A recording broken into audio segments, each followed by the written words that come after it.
بسم اللہ الرحمن الرحیم وبہ نستعین وهو خیر ناصر ومعین وصلی اللہ علی محمد وآلہ الطیبین الطاہرین المعصومین اللہم صلی علی محمد وآل محمد واما النحو الثانی وهو ما اذا کان الجزاء قابلا للتکرار فهو علی صورتین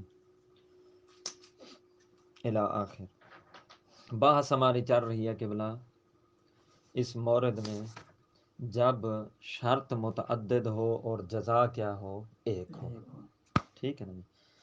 تو انہوں نے فرمایا تھا اس مورد کی دو صورتیں ہیں، یا تو جزا قابل تکرار نہ ہوگی یا جزا قابل تکرار ہوگی۔ جزا قابل تکرار نہ ہو، مثال کے طور پر انہوں نے ذکر فرمایا تھا اذا خافی الاذان فقصر اذا خافیت الجدران فقصر، جب آذان مخفی ہو جائے تو نماز قصر پڑھو، جب جدران مخفی ہو جائے تو نماز قصر پڑھو۔ یہاں جب ایک کے مخفی ہونے سے نماز قصر پڑھ دی گئی ہے، ایک مرتبہ نماز پڑھنے کے بعد دوبارہ نماز کے تکرار کی کوئی ضرورت نہیں ہے۔ یہ جزا جو ہے فقصر، شرط کیا تھی؟ اذا خافی الاذان، جزا کیا ہے؟ فقصر۔ یہ جو جزا ہے یہ قابل تکرار نہیں ہے۔ دوسری صورت کیا تھی؟ جب جزا کیا ہو، شرط متعدد ہو اسنت، اور جزا کیا ہو؟ قابل تکرار ہو۔ مثلا مثال کیا انہوں نے پیش کی تھی؟ مثال یہ پیش کی تھی اذا اجنبتا فاغتسل اذا مسست میتا فاغتسل۔ اذا جنبتا شرط، فاغتسل جزا، ٹھیک ہے نا جی۔ اذا مسست میتا شرط، فاغتسل جزا۔ اب شرطیں دو ہیں اور جزا کیا ہے؟ ایک ہے، اور یہ جزا قابل تکرار بھی ہے، ایک مرتبہ جنب کا غسل کر کے پھر مس میت کا کیا جا سکتا ہے، ٹھیک ہے نا۔ اچھا، پہلے مورد کے بارے میں، پہلی صورت کے بارے میں کل بات ختم گزر چکی ہے کہ جب جزا قابل تکرار نہ ہو۔ اچھا، آج فرماتے ہیں جب جزا قابل تکرار ہو، اس کی کتنی صورتیں ہیں؟ دو۔ جب جزا قابل تکرار ہوگی، وہ فرماتا ہے یا تو دلیل کے ذریعے سے ثابت ہوگا کہ وہ جو دو شرطیں تھیں، شرط متعدد تھی نا، جزا ایک تھی، وہ جو دو شرطیں تھیں وہ دونوں مل کر ایک سبب بنے گی، سبب واحد ہوں گی شرط کے لیے۔ اچھا،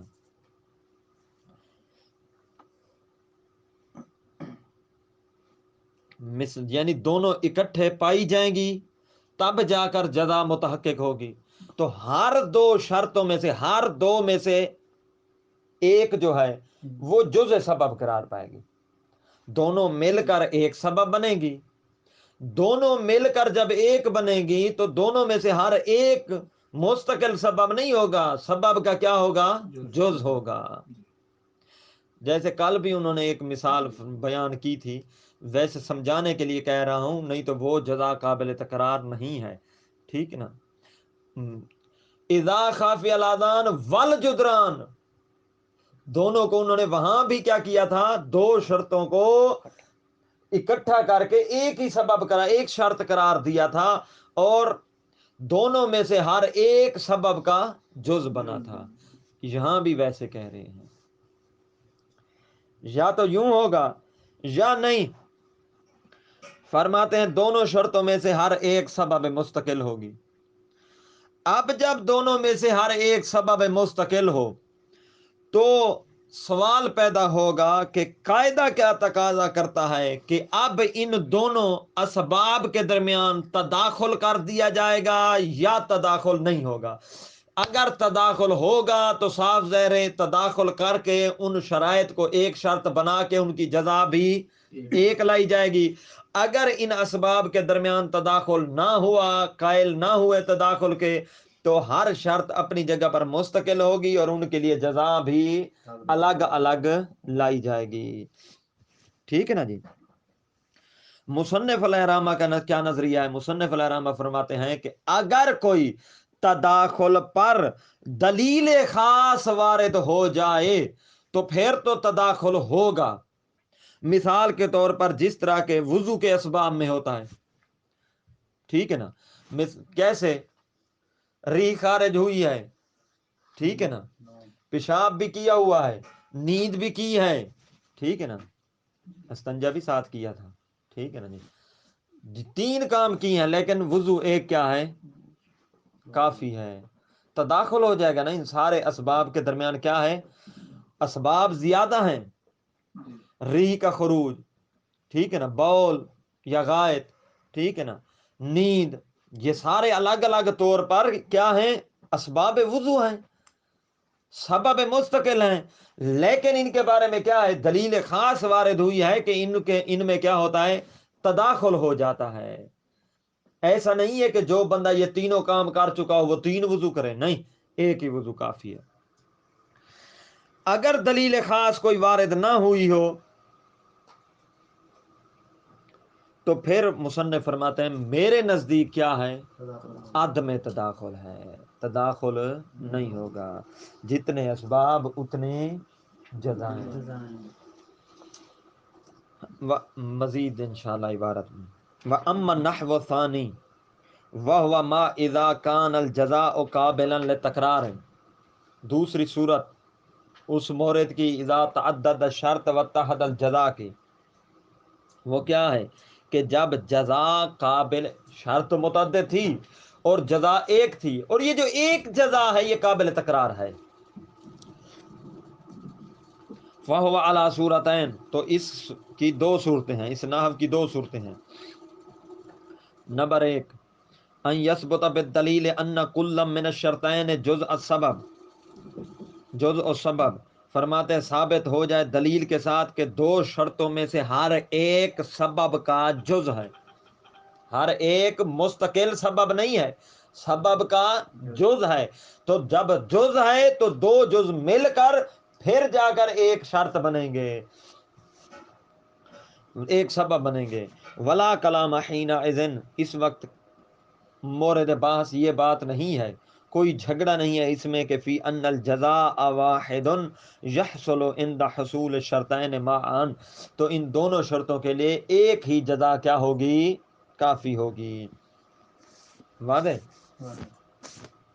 نمبر 2 ان یثبت من دلیل مستقل، کہ ایک مستقل دلیل کے ساتھ ثابت ہو، او من ظاہر دلیل شرط، یا دلیل شرط کے ظہور سے یہ بات ثابت ہو جائے کہ ان کل من الشرطین سبب مستقل، کہ دونوں شرطوں میں سے ہر ایک شرط اپنی جگہ پر سبب مستقل ہے. سواء کان للقضیۃ شرطیۃ مفہوم ام لم یکن، چاہے پھر جملہ شرطیہ کے مفہوم کے قائل ہوں چاہے جملہ شرطیہ کے مفہوم کے قائل نہ ہو، ہر 2 صورتوں میں جب دونوں شرطوں میں سے ہر ایک سبب مستقل ہو تو یہاں فی ان القاعدۃ ای شیء تقتضی، یہاں پر سوال پیدا ہوگا کہ قاعدہ یہاں تقاضا کیا کرتا ہے؟ حال تقتضی تداخل الاسباب، کیا قاعدہ تداخل اسباب کا تقاضا کرتا ہے یا عدم تداخل کا تقاضا کرتا ہے؟ اگر تداخل کا کرتا ہے تو فیکون لہا جزاء واحد، جب وہ سارے اسباب متداخل ہو جائیں گے ایک دوسرے میں تو ان سارے اسباب کے لیے جزا کتنی ہوگی؟ ایک ہوگی. کما فی مثال تداخل موجبات الوضو، جس طرح کے مثال ہے موجبات وضو کے تداخل کے بارے میں. ری الگ طور پر ایک خاص سبب ہے، کس کا؟ وضو کا. اسی طرح بول، اسی طرح نوم وغیرہ، ٹھیک ہے نا جی. اچھا، لیکن اگر یہ سارے جمع ہو چکے ہوں تو اس کے بعد یہ تداخل ان کے درمیان ہو جاتے اور ایک ہی وضو جزا کے طور پر کافی ہوتا ہے. من خروج البول او الغائط والنوم ونحوہما. اچھا، کیا قاعدہ تقاضا تداخل اسباب کا کرتا ہے تاکہ شرط ایک ہو؟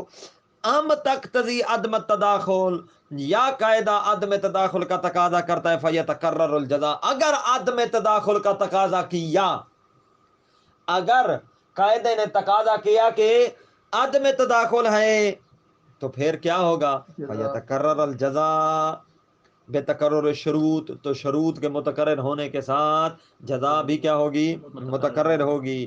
کما فی مثال تعدد وجوب الصلاۃ بتعدد اسباب ہی من دخول وقت الیومیت و حصول الآیات، جس طرح کے فرماتے ہیں نماز کے وجوب کا تعدد جب اس کے اسباب متعدد ہوں تو نماز بھی متعدد پڑھی جائے گی. مثال کے طور پر ظہر کا وقت ہو گیا تھا، ادھر سے نماز ظہر کا وقت ہوا، ادھر سے چاند گرہن، چاند گرہن ہوتا ہے ظہر گرہن، ہاں سورج گرہن، ٹھیک ہے نا جی، سورج گرہن آ گیا یا آندھی آ گئی یا کوئی ایسے یعنی اسباب میں سے کوئی سبب پیدا ہو گیا جس سے نماز آیات واجب ہوتی ہے، تو پھر یہ کتنے سبب ہو گئے؟ ایک زوال شمس سبب ہے ظہر کا، اور دوسرا سورج گرہن کیا ہے؟ سبب ہے نماز آیات کا. تو دو سبب ہیں، اس میں تداخل کر کے ایک نماز پر اکتفا نہیں کیا جائے گا، بلکہ سبب بھی دو ہیں تو جزائیں بھی دو ہونی چاہیے. واضح؟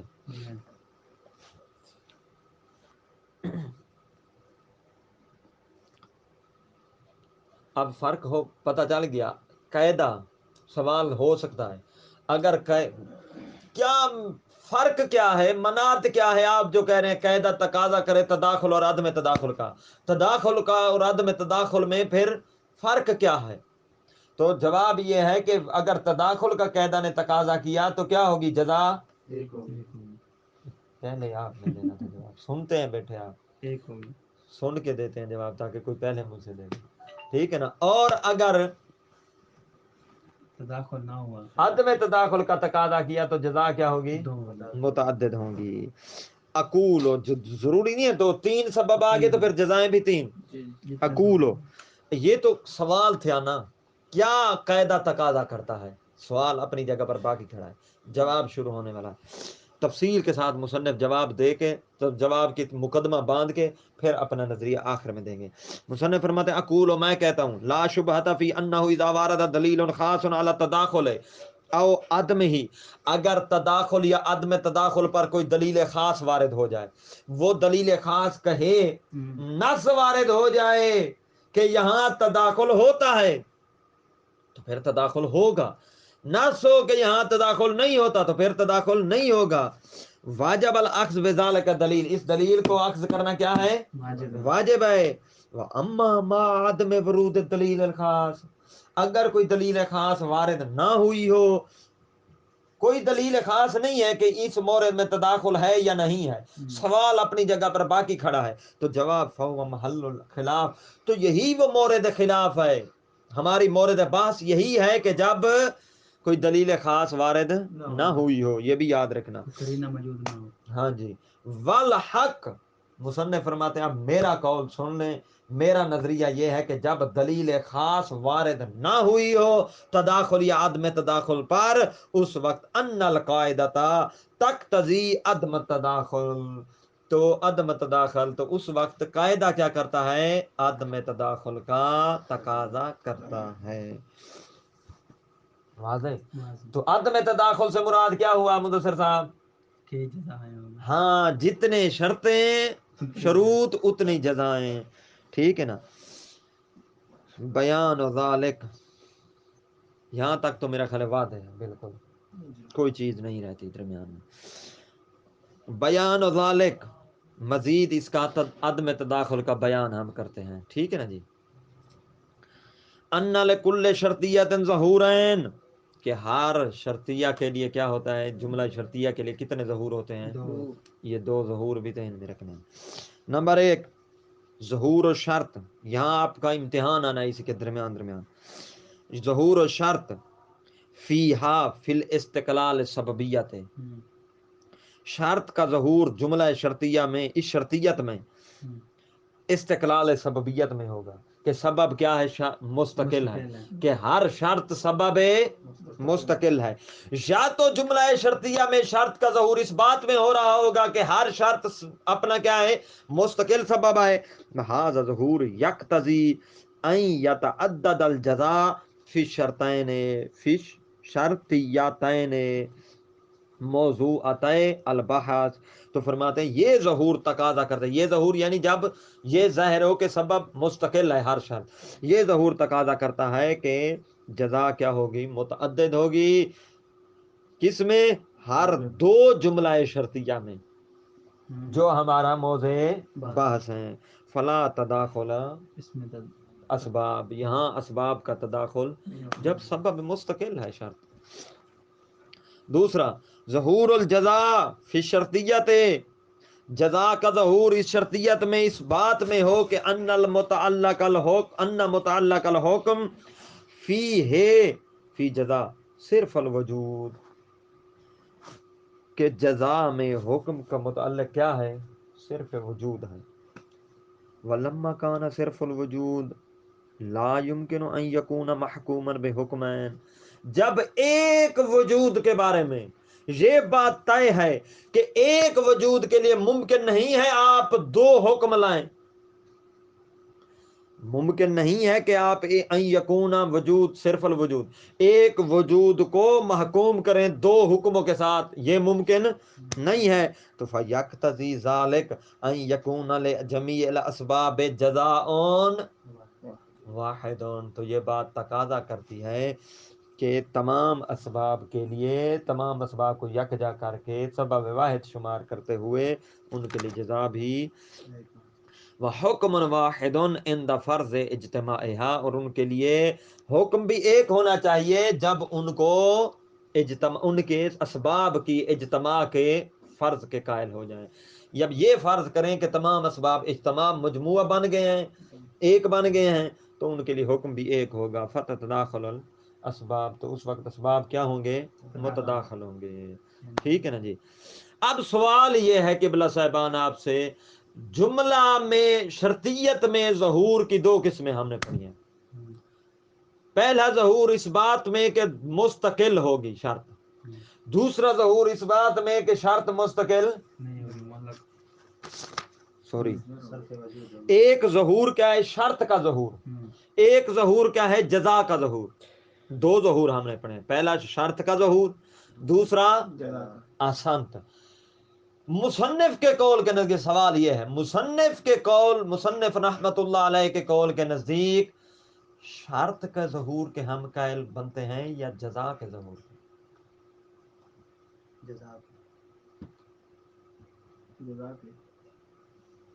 اسباب کی بات ہے نہ اسباب کی تو بات ہی نہیں. سوال دیکھیں، مصنف علیہ الرحمہ نے اپنا قول بیان ابی بالحق کے ذریعے سے کر دیا ہے، ٹھیک ہے نا، وہ قول اور یہ دو مورد شرطیت کے، ایک شرطیت کا مورد ہے ظہور جملہ شرطیہ میں ظہور جزا اور ظہور شرط. اب اس قول کو مد نظر رکھتے ہوئے ظہور شرطی شرط والے کے قائل مورد کے قائل ہوئے ہیں ہم یا ظہور جزا والے کے؟ ظہور شرط والے. آسان سے ظہور شرط والے. دلیل کیا ہے قبلہ صاحبان آپ کے پاس؟ ہاں جی، دلیل کیسے پتا چلا آپ کو کہ شرط والے کے؟ اس لیے آپ کو پتا چلا، میں بتا دیتا ہوں، کیونکہ انہوں نے خود فرمایا ہے کہ ظہور شرط والی صورت میں کیا ہوگا؟ تعدد شرط کے ساتھ تعدد جزا ہوگی، اور ظہور جزا والی صورت میں کیا ہوگا؟ تداخل ہوگا اور جزا ایک ہوگی. اور مصنف کس کے قائل تھے؟ تعدد والے کے، عدم تداخل کے. واضح؟ اچھا. وعلی ھذا، پس اس بنا پر فتح فیا کا التنافی بین ھذین الظہورین. بڑی زبردست بات فرماتے ہیں، جب دو ظہور آپ نے پڑھ لیے نا، ایک شرط کا ظہور اور ایک جزا کا، فرماتے ہیں ان دونوں ظہوروں کے درمیان تنافی ہے. فَإِذَا قَدَّمْنَا ظُهُورَ الْأَوَّلَ، جب ہم پہلے ظہور کو مقدم کریں، لا بد ان نقول بعدم تداخل، ضروری ہے کہ ہم کس کے قائل ہوں گے؟ عدم تداخل کے. واذا قدمنا ظہور ثانیہ، جب اگر ہم قائل ہوں دوسرے ظہور کے، لا بد ان نقول بتداخل، ضروری ہے کہ ہمیں قائل ہونا پڑے گا کس کا؟ تداخل کا. فایہما اولا بالتقدیم، پھر فیصلہ کون کرے گا کہ ان دو ظہوروں میں سے کون سا ظہور مقدم کیا جائے، کون سا ظہور اولویت رکھتا ہے، تاکہ اسی کے مطابق پھر کیا کریں ہم تداخل اور عدم تداخل کو اخذ کریں. اگر شرط کے ظہور کو مقدم کرتے ہیں اور اولویت دیتے ہیں تو پھر عدم تداخل کے قائل ہوں گے، اگر جزا کے ظہور کو مقدم کرتے ہیں اور اولویت دیتے ہیں تو پھر تداخل اسباب کے قائل ہوں گے. کون سا اولا ہے؟ یہ تو بات مشکل ہے. پھر مصنف فرماتے ہیں میں بتا دیتا ہوں اور اس مشکل کا دلیل کے ساتھ حل دیتا ہوں. والارجح ان الاولا بتقدیم ظہور الشرط علی ظہور الجزا، زیادہ ترجیح اس بات کو ہے، اولویت یہی ہے، اسی میں ہے کہ شرط کے ظہور کو مقدم کیا جائے جزا کے ظہور پر. کیوں بھائی؟ یہ نظریہ ہے مصنف کا. مصنف رحمۃ اللہ علیہ کا نظریہ کیا ہے تنافی کی صورت میں کہ شرط کے ظہور کو جزا کے ظہور پر مقدم کیا جائے. یہ مصنف علیہ رحمہ اپنے قول کے لیے راستہ بنا رہے ہیں عدم تداخل والے کے لیے. مصنف علیہ رحمہ قبلہ ہمیں دلیل دیجئے، دلیل کیا ہے آپ کے اس نظریے پر کہ شرط کے ظہور کو جزا کے ظہور پر مقدم کریں؟ کیوں جزا کے ظہور کو مقدم نہیں کر سکتے ہم، شرط کے ظہور کو کیوں مقدم کریں؟ تو جواب کے طور پر مصنف علیہ رحمہ دلیل بیان کرتے ہیں. یہ دلیل ہے لأن الجزاء لما كان معلقا على الشرط، کیونکہ جزا جو ہوتی ہے وہ شرط پر معلق ہوتی ہے. فهو تابع له، اور جزا کیا ہوتی ہے؟ شرط کے تابع ہوتی ہے. ثبوتاً و اثباتاً، چاہے عالم تصور میں ہو، ثبوتاً یعنی عالم تصور میں اسے تصور کیا جائے، یا اثباتاً عالم دلیل میں لایا دیکھا جائے. ہر دو صورت میں کیا ہوتی ہے؟ جزا شرط کے تابع ہوتی ہے. فَإِنْ كَانَ وَاحِدًا كَانَ الْجَزَا وَاحِدًا، جزا تابع آنی ہے کس کے؟ شرط کے. اگر شرط واحد تو جزا بھی واحد. وَإِنْ كَانَ الشَّرْطُ مُتَعَدِّدًا كَانَ الْجَزَاءُ مُتَعَدِّدًا، اگر شرط متعدد تو جزا بھی متعدد. وَإِذَا كَانَ الْمُقَدَّمُ مُتَعَدِّدًا حسب فرض ظہور الشرطین كَانَ الْجَزَاء تَابِعًا لَهُ، جی تو جب مقدم متعدد ہو رہا ہے اور جزا اسی کے تابع چل رہی ہے، ٹھیک ہے نا جی. اچھا، وعلیہ، اس بنا پر، یعنی جب تابع چل رہی ہے تو مقدم کون ہوا؟ شرط ہوئی. تو شرط جو ہے اصل ہے، تو شرط کو ہی ہم اخذ کریں گے. جزا کی نوبت تو تب آئے کہ جب شرط کو ہم اخذ نہ کرتے، ٹھیک ہے نا. جب اصل موجود ہے تو ہم اسی کو پہلے اخذ کریں گے. وہ تابع جو ہے اس کے دروازے پر جانے کی ہمیں ضرورت بھی نہیں ہے. وعلیہ، اس بنا پر، یعنی علیہ سے مراد علی تقدیم ظہور شرط علی جزا. لا یستقیم للجزاء ظہور فی وحدت المطلوب، وحدت مطلوب میں جزا کے ظہور کا کوئی راستہ نہیں ہے. الٹا راستہ ہی نہیں ہے ہی نہیں. جزا کے ظہور کی مورد بھی نہیں آتا. جزا تو تابع چلنی ہے شرط کے. فَيَخْرُجُ الْمَقَامُ عَنْ بَابِ التَّعَارُضِ بَيْنَ ظُہُورَيْنِ، تو پھر ہمارے مقام میں وہ تعارض ہی نہ رہا دو ظہوروں کے درمیان، جزا کے ظہور اور شرط کے ظہور کے درمیان. کیونکہ ظہور تو صرف ظہور شرط کا ہے، جزا کا تو ظہور بھی نہ ہوا. کیوں؟ جزا نے تو تابع چلنا ہے کس کے؟ شرط کے. تو پھر تعارض کس چیز کا؟ بل یکون ظہور فی تعدد رافعا لظہور فی الوحدت، بلکہ جملہ شرطیہ میں کا ظہور جو ہے تعدد میں یہ رافع ہے، اٹھانے والا ہے وحدت کے ظہور کو. ٹھیک ہے نا. جیسے یہ شرط مقدم اور متعدد، ویسے جزا بھی متعدد ہو جائے گی. لأن ظہور فی الوحدت لا یکون الا بعد فرض سقوط ظہور فی التعدد، کیونکہ وحدت میں ظہور اس وقت ہو سکتا ہے جب ہم فرض کریں کہ تعدد میں ظہور کیا ہے؟ ساقط ہے. تعدد میں ظہور نہیں ہے تب وحدت میں ظہور آئے گا. جب تعدد میں ظہور ہو تو پھر وحدت میں ظہور ختم. او بعد فرض عدم ہی، یا تو وحدت کے ظہور کو اٹھا کر یا اس کو بالکل عدم قرار دیتے ہوئے. اما مع وجود ہی فلا ینعقد الظہور فی الوحدت، مع وجود تعدد، جب تعدد کا ظہور موجود ہو تو پھر وحدت کے ظہور کا انعقاد ہی نہیں کیا جا سکتا. لہذا دوسرا ظہور ہی نہیں آتا تو دو ظہوروں کے درمیان تعارض کیسے ہو جائے گا، تنافی کیسے ہو جائے گی جب ظہور ہی ایک ہوگا.